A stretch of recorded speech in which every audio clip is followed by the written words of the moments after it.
우리의 인생은 선택이라고 주로 이야기를 하고 많은 사람들이 공감합니다. 우리 인생에는 수많은 선택이 있지요. 그래서 그 선택에 따라서 오늘 우리가 지금 이 모습 이렇게 살아가고 있습니다. 영어의 알파벳으로도 의미 있는 설명을 좀 하고 있는데요. 인생은 선택이다. 그래 인생은 왜 선택인가? 알파벳 B, birth, 태어나다와 D, death, 죽다 사이에 뭐가 있죠? C가 있잖아요. C가 choice라는 단어예요. 그래서 B와 D 사이에 C가 있는 것처럼 인생은 태어나면서 죽는 그 사이에 수많은 선택이 있다. 이런 의미 있는 설명을 합니다. 특히 많은 선택을 해야 하는 젊은이들은 그래서 기대와 꿈과 희망에 차 있어야 합니다. 심장 박동, 백고동 소리 같고 뜨거운 피가 혈관에 흐르고 무엇이든지 먹으면 다 소화해낼 수 있을 것 같은 엄청난 소화력을 가진 존재들입니다. 저희 둘째 딸이 엄마 생일이라고 잠깐 밤에 기습적으로 몰래 내려왔다가 갔는데 말처럼 먹고 가요. 얼마나 많이 먹는지 몰라요. 공부하는 학생이라 그런가 청년이라 하여튼 잘 먹어요. 너무 많이 먹더라고요. 체하지 않을까 걱정이 될 만큼. 그런데 다 소화해 나는 청년들은 그렇습니다.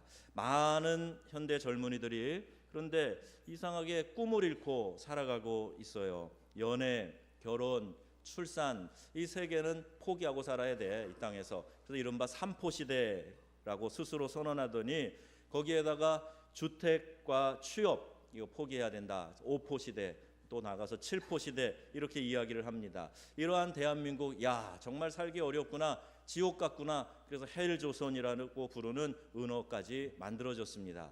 비단 젊은이들 뿐만이 아니고 나이가 든 기성세대 그야말로 더 어렵습니다. 5,6도라는 말 들어보셨죠? 5,6 즉 56세까지 직장에 있으면 도둑이다, 이런 말이 만들어졌어요.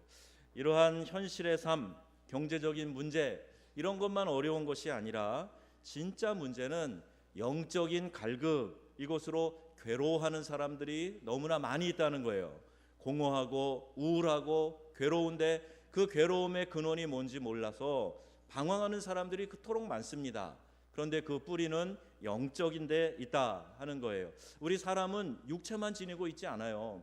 만약 몸만 있다면 환경이 참 좋고 그러면요, 쓸 돈이 있으면요 얼마든지 행복하게 살 텐데 그렇지 않다는 것을 우리가 많이 발견하게 됩니다. 많은 현대인들이 목적을 잃고 살고 있어요. 공허감 때문에 괴로워하고 있거나 두려움에 사로잡혀 있는 것입니다.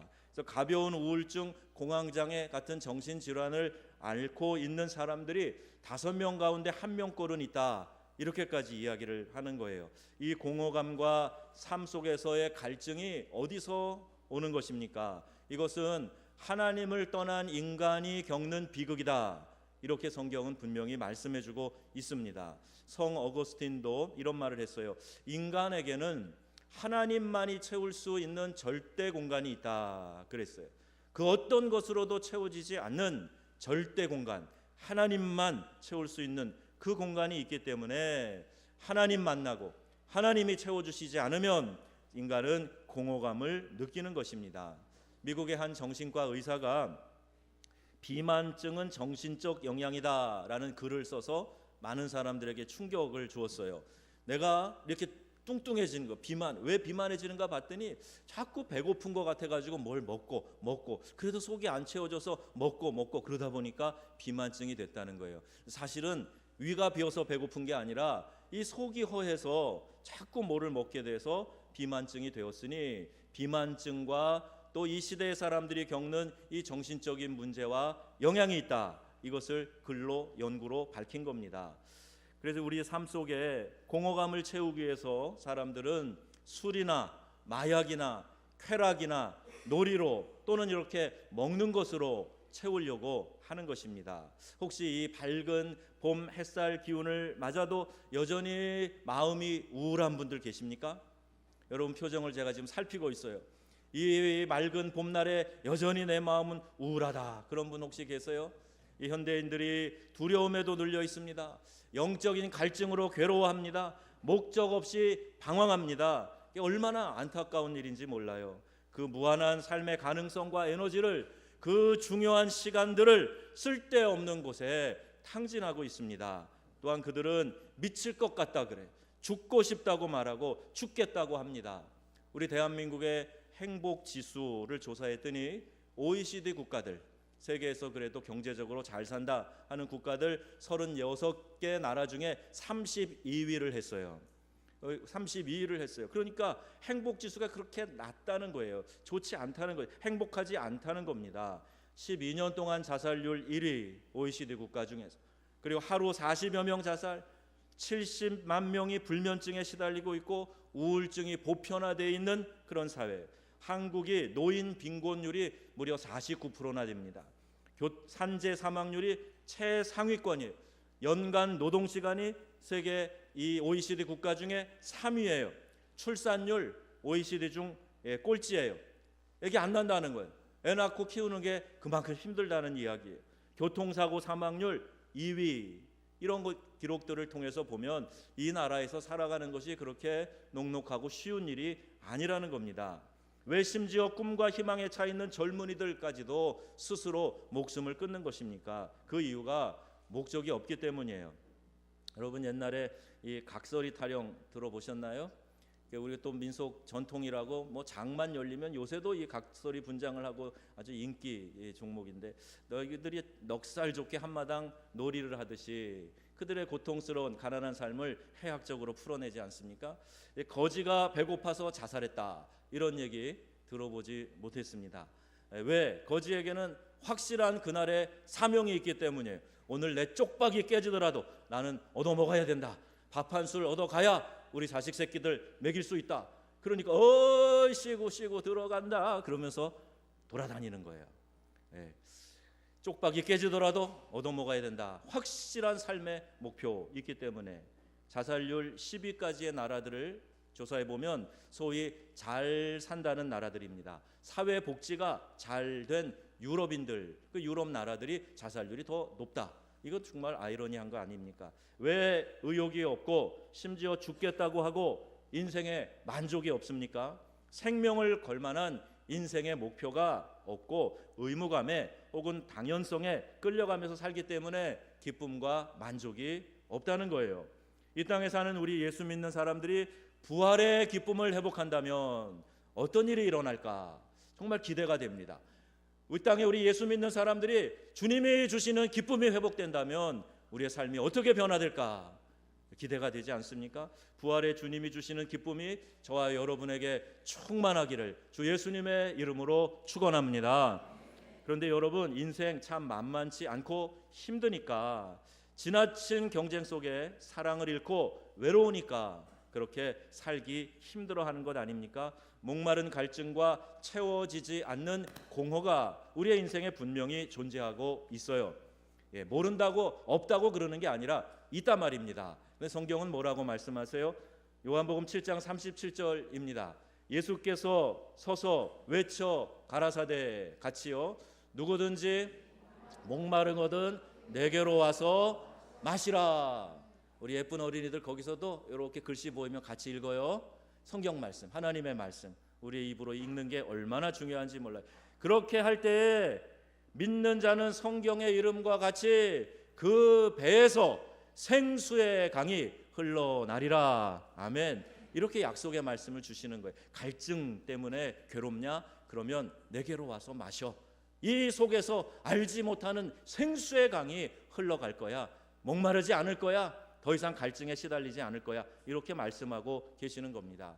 디모데후서 1장 7절에는 하나님께서 우리에게 주신 것은 두려운 마음이 아니요 오직 뭐예요?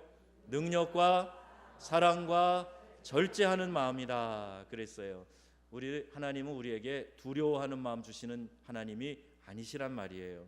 우리에게 평안을 주시는 하나님이세요. 여러분의 소망, 여러분의 생명, 이 하나님의 복음 안에 있는 줄 믿으시기 바랍니다. 그러면 복음의 내용이 무엇입니까? 성경은요, 인간이 아담이 범죄한 이후에 죄를 범함으로 죽을 수밖에 없는 존재가 되었다라는 이 사실을 선언하고 있어요.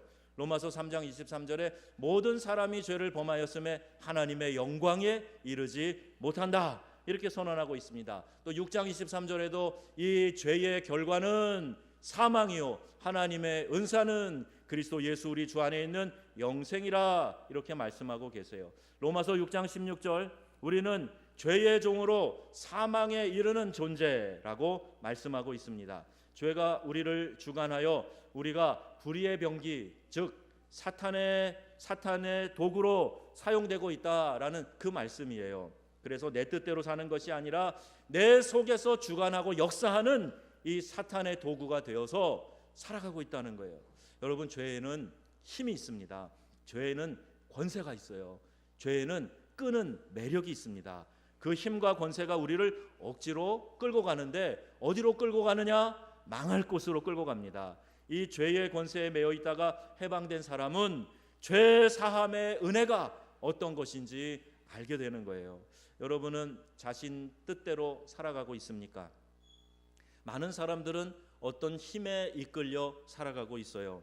성령에 이끌려 사는 사람이 있는가 하면 악한 영에 이끌려 시달리며 사는 사람도 있어요. 뱀에 물린 사람처럼 마귀의 죄악의 독이 나에게 퍼져서 나를 지배하고 꼼짝 못하게 만드는 그 지경으로 겨우겨우 살아가고 있는 사람도 있단 말입니다.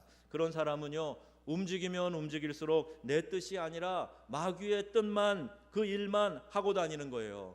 괴로운 일이지요. 그래서 바울은 말합니다. 로마서 7장에 내가 원하는 바 선은 행치 아니하고 도리어 원치 아니하는 바 악은 행하는도다. 만일 내가 원치 않은 그것을 하면 이를 행하는 자가 내가 아니요 내 속에 거하는 죄니라, 이렇게 고백하고 있습니다.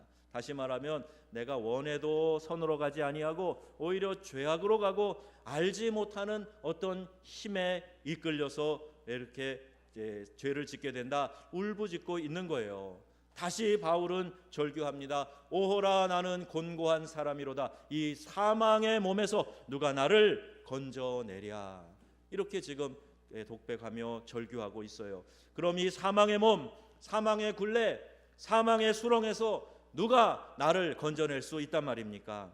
이것이 바로 십자가의 능력이에요. 복음만이 우리에게 이 구원의 길을 열어주시는 줄 믿습니다. 오직 십자가만이 이 사망의 몸, 사망의 굴레를 깰 수 있다 하는 것을 성경이 우리에게 선언하고 있습니다. 로마서 8장 2절 말씀 우리 함께 읽겠습니다. 그리스도 안에 있는 생명의 성령의 법이 죄와 사망의 법에서 너를 해방하였음이라.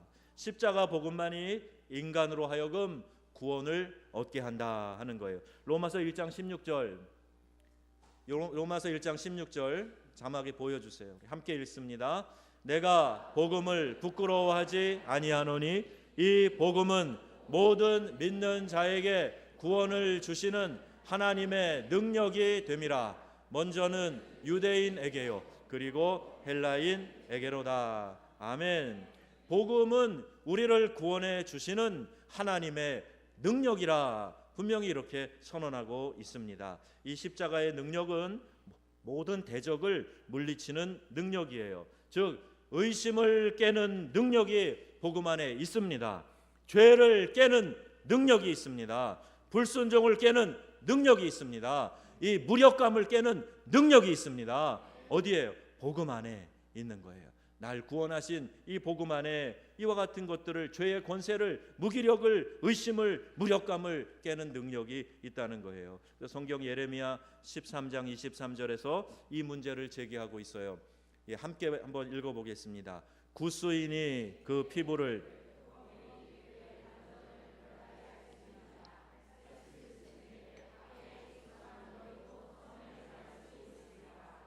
이 말씀이 뭐예요? 흑인이에요. 구스 사람은 흑인입니다. 그 흑인이 검은 피부를, 표범이 그 가죽에 있는 반점을 없앨 수 있겠냐? 만약에 없앨 수 있다면 너희들의 그 죄성도 없앨 수 있을 거야. 가능하다는 얘기입니까? 불가능하다는 얘기입니까? 불가능하다는 얘기예요. 그래서 우리는 우리 자신을 변화시킬 수 없는 존재다 하는 것을 성경이 분명히 선언하고 있습니다. 인간이 만든 프로그램이나 위로의 말들은 임시로 사람들을 자신에 대해서 좀 낫다고 느끼게 해줄 뿐 죄를 제거하거나 인간의 마음을 완전히 바꿀 능력이 없습니다. 그러나 오직 복음만이 그 일을 할 수 있습니다. 오직 복음만이 사람을 구원하며 변화시킬 수 있습니다. 여러분 아멘이세요? 아멘이십니까? 복음만이 능력을 줍니다. 복음은 누구나 다 살릴 수 있습니다. 아무리 강팍하고 아무리 완고한 죄인이라고 해도 복음은 우리에게 변화를 주는 줄로 믿습니다. 변화시킬 수 있는 거예요. 그래서 우리는 십자가를 자랑하는 겁니다. 십자가 외에는 자랑할 것이 없는 사람들이 우리들이에요. 교회 큰 건물 자랑하겠습니까? 우리 교회가 사람이 이렇게 모여 이렇게 유명한 사람이 와 우리 교회가 이렇게 돈이 많아 그거 자랑하겠습니까? 아니요. 십자가의 능력, 이 세상이 어디에서도 줄 수 없는 우리를 구원하는 이 십자가의 능력, 이것만이 우리의 자랑이 되는 것이고 영광이 되는 것입니다. 복음이 무엇입니까? 예수께서 우리의 죄를 대신 지시고 십자가에서 죽으셨다가 3일 만에 다시 살아나셨다 하는 이 사실을 믿음으로 받아들일 때 구원을 얻게 됩니다. 이게 복음의 내용이에요. 여러분 이것을 믿으십니까? 예수께서 나 자신을 위해 내 죄를 용서하기 위해 십자가에서 죽으셨다가 부활하신 것을 여러분 믿으십니까? 그 예수께서 나에게 구원을 주시고 그 예수님이 나의 주님이 되신다 하는 것을 고백하며 살아가는 것, 이것이 성도의 삶입니다. 아주 단순하고 쉽습니다. 어제 홍성인 권사님 친구분이 말기암 환자셔서 그제군요 신방을 했어요. 꼭 그 영혼이 구원받았으면 좋겠다 아주 간절하게 간곡하게 말씀하셨어요. 우리 부목사님도 한번 다녀오시고 저도 같이 가서 복음을 전했습니다.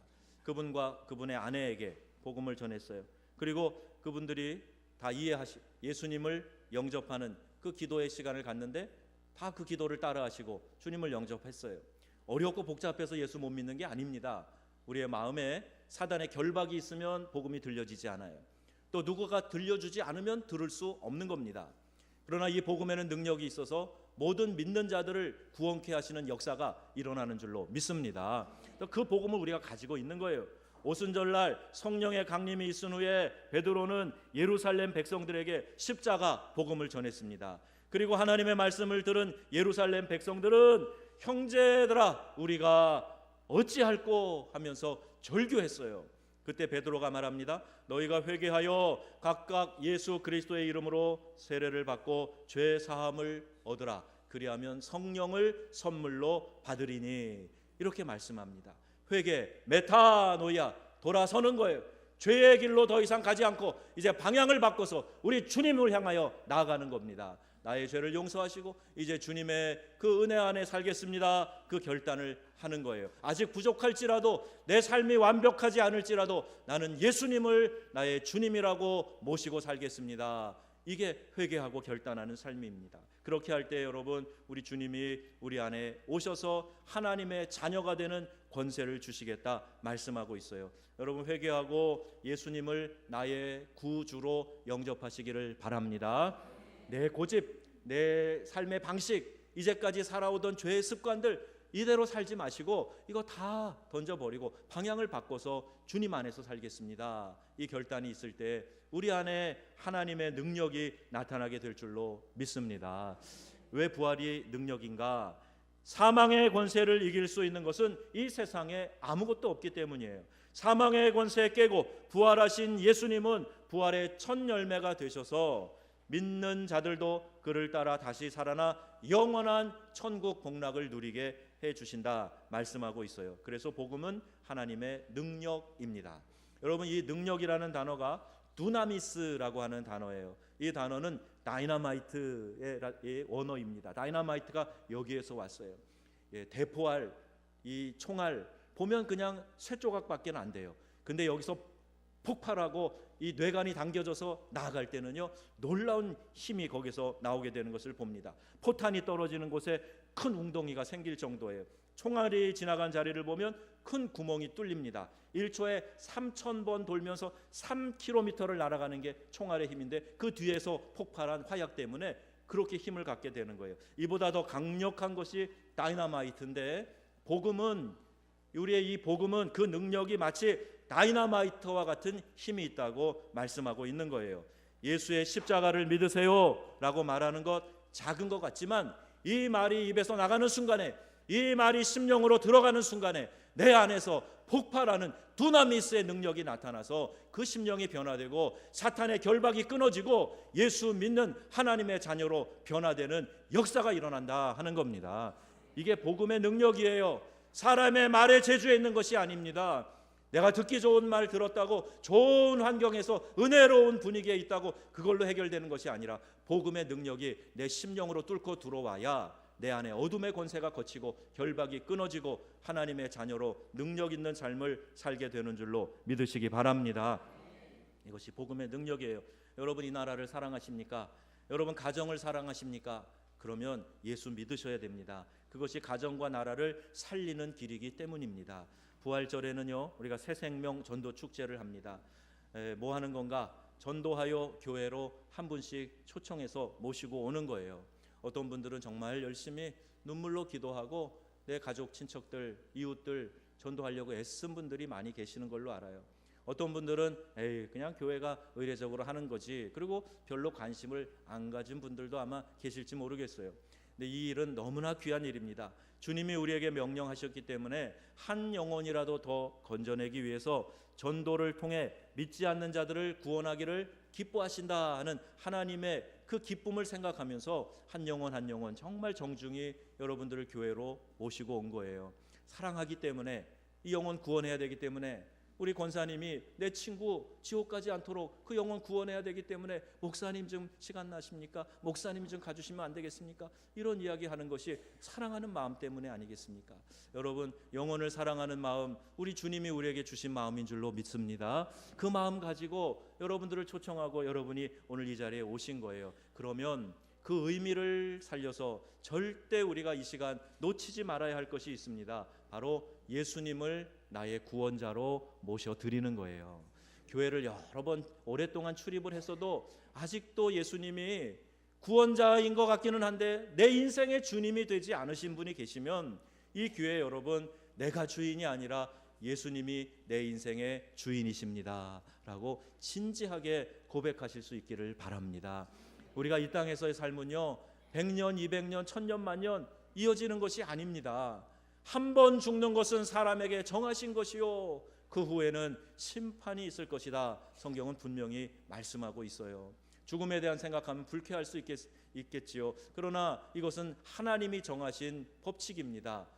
봄이 되면 다시 꽃이 피고 다시 열매가 맺히는 것처럼 우리의 이 생명도 이 땅을 지나고 나면 다시 영원한 세계에서 다시 살아가는 그 삶이 이어지는데, 끝도 없는 인생이 이어져요. 천국에서 복락을 누리느냐, 지옥에서 고통 형벌을 받느냐, 그것은 이 땅에 내가 예수님을 구주로 모시고 사느냐 그렇지 않느냐, 여기에 달려 있습니다.